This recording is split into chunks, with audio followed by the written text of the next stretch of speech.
હાલ વિક્રમ ઠાકોરને લઈને એક મોટા સમાચાર સામે આવી રહ્યા છે। ગાંધીનગરમાં આયોજિત ઓબીસી સમાજની બેઠકમાં વિક્રમ ઠાકોરે રોષ વ્યક્ત કર્યો છે અને ભાજપ શાસિત રાજ્ય સરકારને વિક્રમ ઠાકોરે ગર્ભિત ચેતવણી આપી છે। આ વિક્રમ ઠાકોરે કહ્યું છે કે આવું ને આવું થતું રહેશે તો આગામી સમયમાં સરકારને નુકસાન થઈ શકે છે, તેમજ આટલા બહોળા સમાજને સરકાર કઈ રીતે ભૂલી શકે છે।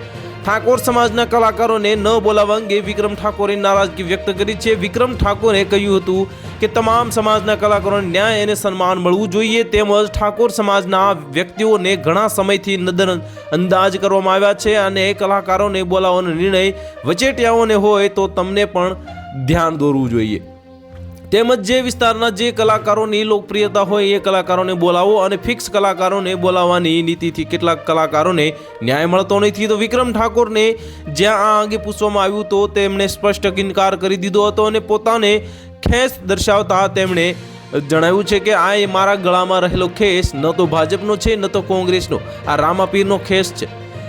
મારે રાજનીતિમાં આવવું હોત તો 2006-07માં વડાપ્રધાન નરેન્દ્ર મોદીએ પોતે મને આમંત્રણ આપ્યું હતું। જો કે હું રાજનીતિનો માણસ નથી, હું કલાકાર છું અને હાલ ઠાકોર સમાજને થયેલા જે અન્યાય મામલે જ હું વિરોધમાં ઉતર્યો છું। મારો વિરોધ પણ સરકાર સામે નહીં પરંતુ ખાસ લોકોને આમંત્રિત કરતી, એવોર્ડ આપતી અને તેમજ જે કલાકાર ગણતી એજન્સીઓને સામે છે। તો હાલ માટે આટલું જ, મળીશું નવી અપડેટ સાથે। જો તમને અમારા વિડીયો પસંદ આવતા હોય તો વિડીયોને લાઇક કરી દેજો, ચેનલને સબસ્ક્રાઇબ કરી બાજુમાં આવેલા બેલ આઇકનને દબાવી દો, જેથી તમને આવા સમાચારની અપડેટ મળતી રહે।